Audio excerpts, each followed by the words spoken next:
Assalamualaikum warahmatullahi wabarakatuh. Hai teman-teman, kembali lagi bersama aku Aurora Irsyah Salsabila. Kali ini aku akan menjelaskan tentang perjuangan bangsa Indonesia menuju kemerdekaan. Yang pertama ada penjajahan di Indonesia. Timbulnya penjajahan di Indonesia secara garis besar disebabkan oleh dua faktor internal, yaitu kondisi politik, ekonomi, dan sosial budaya. Sedikitnya, ada dua faktor yang mengakibatkan wilayah Nusantara ini dijajah oleh bangsa Barat, yakni faktor eksternal dan faktor internal. Yang pertama ada faktor eksternal. Apa saja sih faktor eksternal? Pertama, berkembangnya kepercayaan yang dilahirkan dari ajaran Kopernikus bahwa dunia ini bulat, tidak datar sebagaimana ajaran yang berkembang sebelumnya. Yang kedua, adanya masa Renaissance di Eropa yang ditandai oleh munculnya kebebasan bagi setiap orang untuk berkreasi. Yang ketiga, ada munculnya Islam sebagai kekuatan baru di wilayah Timur Tengah, Afrika Utara yang berhasil menguasai jalur perdagangan atau pintu yang menghubungkan antara dunia timur dan barat. Selanjutnya, ada penjajahan mereka ke timur dilandasi oleh semangat Reconquista, yakni perang salib dengan tujuan untuk menaklukkan orang-orang yang pernah mengalahkan mereka, yaitu orang-orang Islam.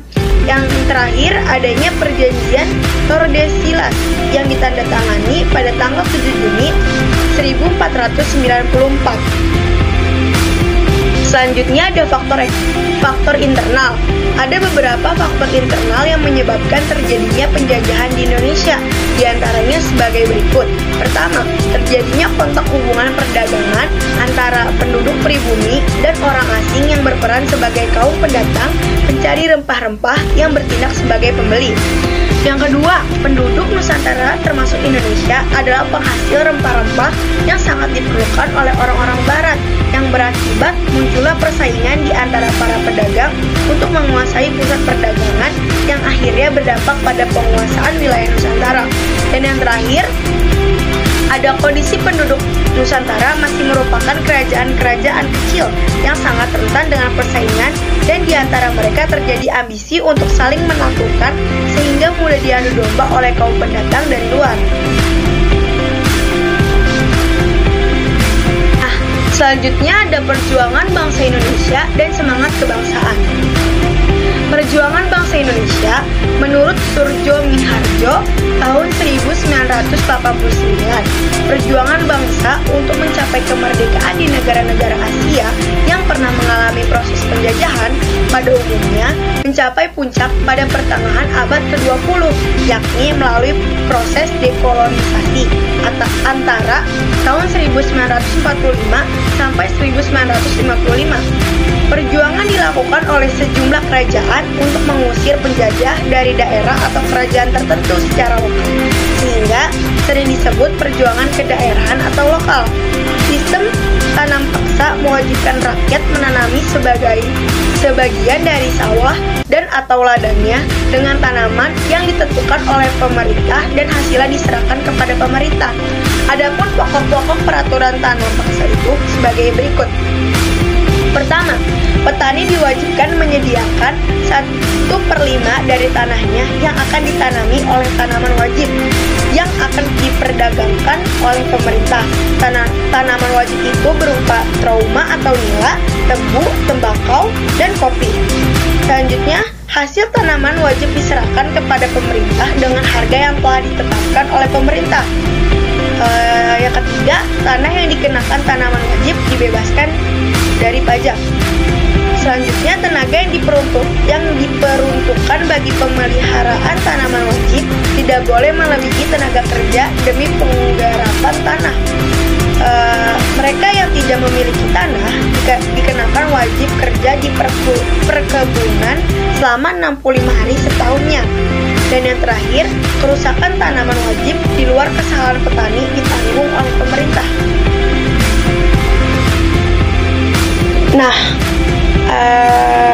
Selanjutnya, Nusantara akibat praktik kultur stelsel di negeri Belanda sendiri terjadi proses pembangunan besar-besaran hasil keringat rakyat di Nusantara yang mengalami proses pembodohan dan pemiskinan. Muncul pula suara-suara yang ingin membela rakyat jajahan di parlemen Belanda. terutama dari partai liberal yang memenangkan pemilu saat itu. Orang-orang yang menaruh simpati atas penderitaan rakyat di Nusantara itu adalah sebagai berikut. Yang pertama ada Baron van Houpo, seorang pendeta yang bekerja bertahun-tahun di wilayah Nusantara sehingga tahu kondisi rakyat di tanah air saat ini. Ketika kembali ke negeri Belanda, ia menjadi anggota parlemen dan membeberkan tentang kesengsaraan rakyat di Indonesia.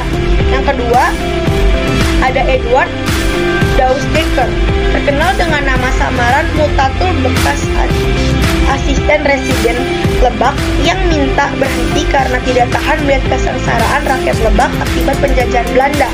Dalam bukunya, Max Havelaar yang ditulis tahun 1860 menggambarkan bagaimana penderitaan rakyat Banten akibat penjajahan Belanda. Yang ketiga, ada Deventer, Mr. van Deventer, yang gigih membela kepentingan rakyat Indonesia. Ini berpendapat bahwa Belanda mempunyai utang budi kepada rakyat Indonesia. Utang ini harus dibayar oleh Belanda dan ia mengusulkan agar Belanda menerapkan etik politik, yaitu politik balas budi.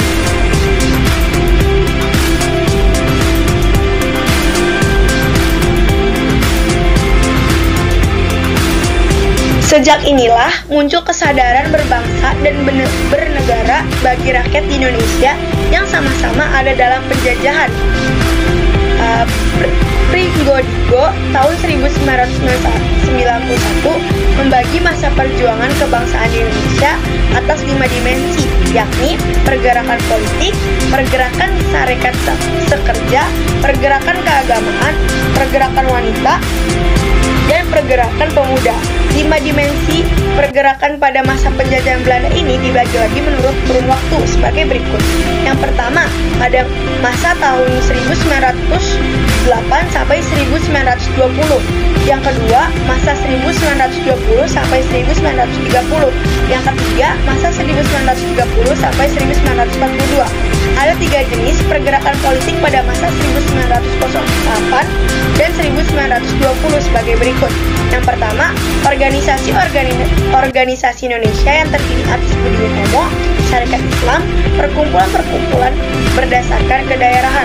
Yang kedua, perkumpulan campuran, yakni bangsa Indonesia dan bukan bangsa Indonesia seperti Insuden, National Indispartige, The Indispartige Dausdekker, Indische Sosial Demokratis, Vereniging Snelwit, Indosch Sosial Demokratis Party. Yang ketiga, perkumpulan campuran yang bertujuan Indonesia tetap dalam ikatan dengan negeri Belanda. Selanjutnya ada tantangan bangsa Indonesia di era reformasi dan pasca reformasi. Era reformasi telah menimbulkan krisis yang bersifat multidimensi. Krisis berawal dari krisis kepercayaan terhadap pemerintah yang dalam pelaksanaan pembangunan oleh Orba yang berkuasa selama 32 tahun telah mengakibatkan terpuruknya kondisi ekonomi nasional hingga kini belum pulih. Buruknya kondisi tersebut ditambah pula dengan perjalanannya era industrialisasi yang merambah kota maupun desa, serta efek globalisasi yang kesemuanya telah menimbulkan kompetisi dalam berbagai aspek kehidupan. Adanya penurunan kesejahteraan secara nasional telah mendorong wanita untuk berperan serta dalam membantu kesejahteraan keluarga. Perlu mendapat perhatian dan dukungan yang positif. Peran kaum perempuan yang memiliki dorongan untuk bekerja di Indonesia sebagai negara yang mayoritas beragama Islam di saat ini janganlah dinilai semata-mata sebagai sebuah alasan untuk mencari kebebasan, tapi nilailah suatu usaha mulia seorang hamba Allah yang dapat mengangkat harkat dirinya dan keluarganya. Selanjutnya ada pandangan Islam, penjajahan dan pentingnya membela dan mempertahankan bangsa dan negara. Membela negara bisa digolongkan sebagai salah satu jihad dalam pengertian yang luas, terlebih ketika hal itu dilakukan dalam rangka membela hak-hak kaum muslimin khususnya dan nilai-nilai kemanusiaan pada umumnya. Oleh sebab itu, upaya setiap warga negara untuk mempertahankan Republik Indonesia terhadap ancaman baik dari luar maupun dalam negeri menjadi sebuah keniscayaan untuk eksistensi bangsa. Sayangnya, mempertahankan negara biasanya selalu dikaitkan dengan militer atau militerisme, seolah-olah kewajiban dan tanggung jawab untuk membela dan mempertahankan negara hanya terletak pada Tentara Nasional Indonesia. Padahal, berdasarkan pasal 30 UUD 1945, bela negara merupakan hak dan kewajiban setiap negara Republik Indonesia. Upaya menjaga dan mempertahankan persatuan dan kesatuan yang pertama, menjaga persatuan dan kesatuan bangsa merupakan salah satu bentuk jihad mempertahankan negara dalam konteks keindonesiaan yang masyarakatnya majemuk, baik dari segi agama, suku, bahasa, dan bangsa, maka menjaga persatuan dan kesatuan menjadi sebuah keniscayaan. Yang kedua, menanamkan nilai nasionalisme religius. Yang ketiga, membudayakan syura atau musyawarah. Yang keempat, memperjuangkan keadilan atau al-adalah. Yang kelima, menjaga prinsip kebebasan atau al-hurriyah. Presentasi dari saya, kurang lebihnya mohon maaf. Wassalamualaikum warahmatullahi wabarakatuh. Jangan lupa like, comment, and subscribe.